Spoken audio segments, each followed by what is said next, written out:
Hello, welcome to the weather update. It's 10 o'clock, November 7th, 2021. And a lot more clouds over the area today. Kind of had a high overcast of cirrus that rolled in on us. You can see here, this is all from this massive coastal storm that's kind of just sitting there offshore. If we look at let's change the regions here to the eastern U.S., or Atlantic coast, is what I prefer. You'll be able to see with this whole storm in its entirety here. And here it is. It's a pretty big-looking storm here and a pretty intense coastal storm. It actually caused a lot of flooding in the Carolinas down to Florida, a lot of coastal flooding. And speaking of which, we do have some coastal flood advisories in effect. Coastal flood advisories are in effect for our area from 11 a.m. to 4 p.m. on Monday. And this is just due to this storm that's offshore. That's kind of just sitting there. Here's another look at it on the satellite image. And again, just look at this thing. It's huge.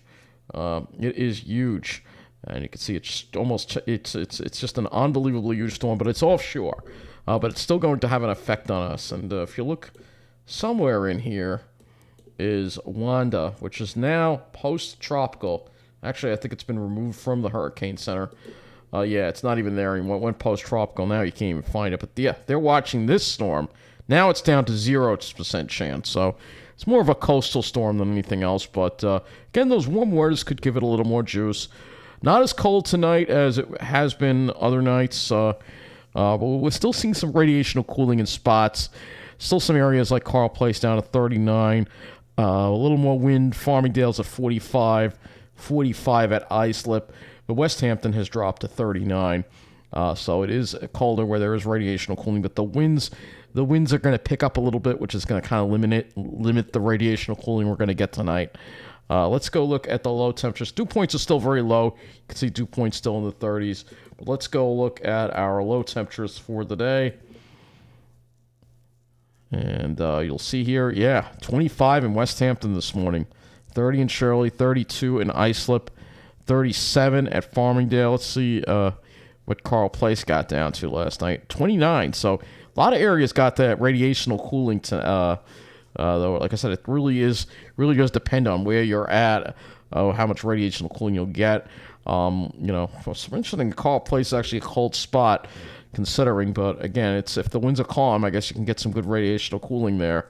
Obviously, the city warmer.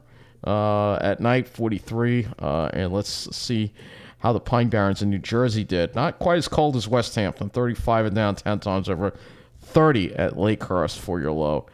So West Hampton was a little colder. Let's go look at our high temperatures for the day. And they're going to be probably pretty uniform. Probably around 54 degrees again. Yeah, 54 at Islip, 54 at West Hampton. So pretty much around 54 degrees, 53 in Central Park. So that's what your highs were for the day. Look at a few more stations on the Wonder Map here. And you'll see again that there is radiational cooling in spots. In little spots there's radiational cooling, but some areas it's definitely not as cold tonight as it was last night, but still, it's dropped significantly. Once that sun went down, it kind of dropped, even though we had the veil of high clouds over us today. Let's go to the models now, and we are going to look, and here it is. That coastal storm that you see on the models right there. And we have this high pressure here that is the GFS that is protecting us from this storm. It's just kind of stuck there. But it is going to slowly move away as we head into tomorrow. Finally starts moving away, this intense coastal storm. And that allows for more of a westerly flow to develop into Tuesday, which means warmer weather. And we're going to be dealing with that. You can see the high pressure keeps us dry. We had we're dry until Friday night into Saturday when this cold front comes through. And right now it looks like it does form a coastal storm, but now it keeps it offshore. So hopefully that means the weekend would be dry. And then you can see a much colder look now with some really cold air as we get into the later part of the month coming down from Canada. All right. And if we look at the jet stream, you'll see you'll have those troughs coming down. So here we are this week, relatively flat look to the flow, but then here comes that big trough as we get into the middle of the month, and there you go. That's going to bring in some really cold air. And if we look at the temperature anomaly chart, you'll see what I mean. Yeah, it will be well above normal this week, a little bit above normal tomorrow, and then, actually, we're going to be significantly above normal for tomorrow. Yeah, highs will be around 60 degrees, and then even much above normal for Tuesday and Wednesday, and it's going to be above normal all week, pretty much Thursday, Friday, and then you could see that cold front come through, get temperatures down to near normal to below normal on the weekend. But then as we head into next week, you start seeing some much more below normal departures in the east as we deal with that cooler air coming in. So let's go look at our temperatures. Not really going to have to worry too much about precipitation until we get to Friday. So for your Monday, we are, you can see now, actually, let's just put this in here, the dew points. So this kind of shows you the wind again, which is, I like this dew point profile. So you can see the winds are from the north. But then look what happens, north to almost northeast. And then, but look what happens when we get to Tuesday. It's more of a westerly flow, and that's going to mean a warmer day. And then Wednesday, we're dealing with a more westerly to northwesterly flow. Here's Thursday. You can see it looks like a little backdoor front might try to come through on Thursday. And then here comes that warmer air. And this is when we're going to start seeing some more of that moisture, that strong southerly flow ahead of that cold front. And that's going to bring the rain Friday night. And then you can see where that cold front kind of gets a little hung up offshore, but it's far enough away that I don't think we'll be dealing with any precipitation. And you see more of a westerly flow, but that's going to be more of a cold flow. So now let's go look at the temperatures. And again, we're looking at the 18 ZGFS. So here's tomorrow. And you'll see, again, over Long Island, that north to northeast wind, keeping Long Island a little cooler. But I still think we're going to see temperatures around 60 degrees. Jersey probably going to be more around 63, 64. But then look what happens. And at night, I mean, we'll see that cool. The nights will still be kind of cool. But then by Tuesday, as long as the dew points remain low, there'll still be the radiational cooling because a lot of clear skies. But look at Tuesday, mid-60s. And this may be close to, I'm going to have to check the records for those days, but it's going to be quite warm. Tuesday and Wednesday, we're going to be dealing with mid-60s, maybe even upper 60s with that westerly flow, no sea breeze. But you can see it cools down again on Thursday with that northeasterly flow. And then here we are Friday. Friday is going to be quite warm across the area, mid to upper 60s. And I feel a little damp, too. Little humidity out there. That's going to bring in the rain. Cold front comes through. And then Saturday, we are back into the mid-50s, upper 50s to mid-50s. And then Sunday, I'll look at that. We're back and struggling to reach the low 50s.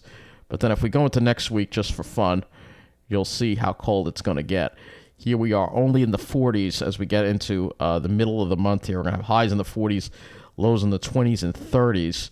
So it's going to be pretty chilly with that cold, really cold air coming in. It's going to really feel like November. Now let's go to the skies. I know I should look at the HRRR. I guess I could look at the HRRR with the temperatures before we do that. Go to the HRRR. I got to go look at the temperatures. And again, you have this offshore storm again, which again is producing quite a bit of wind. If you can look at some of it here. I'm going to use another model to visualize the wind. Let's use this for the temperature. This is 02Z, or I need the 0Z, HRRR. You got to remember, now we're getting our models in earlier because of daylight savings being over, and now we're back to standard time. So you can see there's that storm, but staying way offshore. But you can see if we change the regions a little bit to the eastern U.S., so we can take a look at this monster storm here. You can see here that there's pretty strong winds around this storm still. See that gradient between that and the high. It's really creating some pretty strong winds, and that's what's helping to cause the high surf, and that's where we're going to see a little bit of that tomorrow. But then it moves away, all right? So let's take a closer look at the temperatures here. Get into the temperatures now on the HRRR 0Z run. So after lows, probably going to be in the 30s again this morning. I don't think the Pine Barrens will go as cold as last night, but it still could get close to freezing. And tomorrow you can see again that difference. Cooler over Suffolk with that northeast flow. It's probably going to keep it in the more like upper 50s, but the further west you go, you're going to be more in the low to mid 60s, dropping into the 40s at night. And then look at how warm we are Tuesday. Much warmer all over. Mid 60s, well above normal over 10 degrees above normal by Tuesday with the temperatures. So now let's go and look at the skies now. So we'll just go to back to the GFS and we'll look at the skies. So here we are, and you can see that these high clouds are going to shift offshore by tomorrow. Should be a mostly sunny day. Monday as well as Tuesday should have also plenty of sunshine. Though I think tomorrow we'll have the nicer looking skies with the really cooler air. Well, I mean the drier air. I mean the north flow is going to bring us better skies than a westerly flow, but I still think Tuesday is going to have plenty of sunshine. Then Wednesday we'll be dealing with more of the high cloud variety, and plenty of clouds looks like for Thursday, but I don't think there's any rain with those clouds. So I'm just going to double check them. No, there isn't. It's just more of a cloudy flow. I'll probably be dealing with, let's see. Is it middle clouds or, yeah, it's mostly high clouds that we're dealing with. So if we look at the high clouds, it's also going to be high clouds, similar like to today, I guess, with all the high clouds that we had, all right? Then we'll be dealing with lots of clouds after that. But then Friday, we'll have the clouds, and then we hopefully can maybe clear it out on Saturday. We'll see. This front might get hung up and kick some more clouds our way. We'll have to see, but that's a ways off. Let me go to the RGM now. Oh, we don't have sky for RGM? Oh, there we go. All right, this is the 0Z RGM, which I don't have enough in, so let's go to the 18Z RGM. So here's the RGM model for tomorrow. You can see those high clouds pushing off the east, mostly sunny. Should be a nice clear day. For Tuesday, it's probably going to be fairly clear as well, but then as you get into Wednesday, you'll see some more of those high clouds. However, the RGM is showing not all that much in the way of cloudiness on Wednesday, so the GFS making it look worse than it actually is, probably. There'll still be plenty of sunshine. Let's go to the NAM, and this is the 0Z NAM cloud model. So here's the NAM cloud model, again, pushing those clouds offshore. However, the NAM seems to want to push a little bit of cirrus over the east end, and that's kind of interesting that the NAM is doing that. It's the only model to do that. But it seems like it wants to push a little bit of cirrus over the east end. If you're used to like Riverhead and stuff, perhaps that could get over there and maybe over or just off the Jersey Shore. Tuesday, it looks like it has some fog, probably because it's going to really be a lot of radiational cooling Tuesday morning, and then we're clear for the rest of the day, and then we'll have more clouds on Wednesday, it looks like, according to this NAM model. So now let's go and look at the windy.com, and just to visualize this monster coastal storm. In fact, actually, did I close that out already? I think I closed it out. All right, let me go to the weather and hazards map. Let's see if we can get some buoy reports on the east coast here. As far as the storm goes, I'm kind of curious if we can get some. So here you go, wind gust of 40 at this buoy here that is off Virginia Beach, I guess, about maybe 100 miles. North wind at 34, gusting to 40. Wave height, 13.8 feet. So that's kind of like what you're dealing with out there in the ocean. Look at this buoy here. This buoy here is reporting it quite humid, too. Dew point is 69. Northwest wind at 40, gusting to 51. No wave height reported on this particular observation. Let's see if we can get a wave height from this buoy here. This was also reporting around 15 feet, 17 feet. So these are the wave heights right here. So yeah, that's quite impressive. That is quite impressive for this storm. And that's what you're dealing with along the storm is really kicking up the surf. This is more of an issue for the maritime areas. But again, look, even just offshore at some of our buoys, we're already seeing winds gusting to 31 miles an hour. North-northeast at 25, gusting to 31. Let's see if we can get a report of the seas on this one. 6.6 feet, so they are elevated. Let's see this one here. 44008, north-northeast 27, gusting to 31. And that's interesting how much higher that dew point is. Just offshore, the waters are very still warm. 7.2 is the wave height over there. So, yeah, we're starting to see the effects of the storm, and that's why they have the coastal flood advisory in effect for tomorrow. So, getting back to this graphic here of our coastal storm, this is again what it looks like here. This is the Euro's representation of it, but again, you could see some of these wind gusts here. Maybe 71's pushing it, but this is a very strong storm. All right, but the wind element is mostly going to stay away from our area. All right, so it stays offshore, it slowly moves away for tomorrow. But it is the waves that we have to watch. So the high surf, though it looks like for the most part this high surf stays away from us. But again, out in the open ocean, you could have waves getting close up to 20 feet. But it looks like the worst of the high surf stays away from us, and then it pulls away as we get into Tuesday.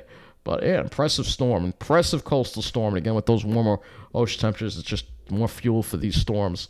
So that's going to wrap up this weather update. Take care, and thanks for watching.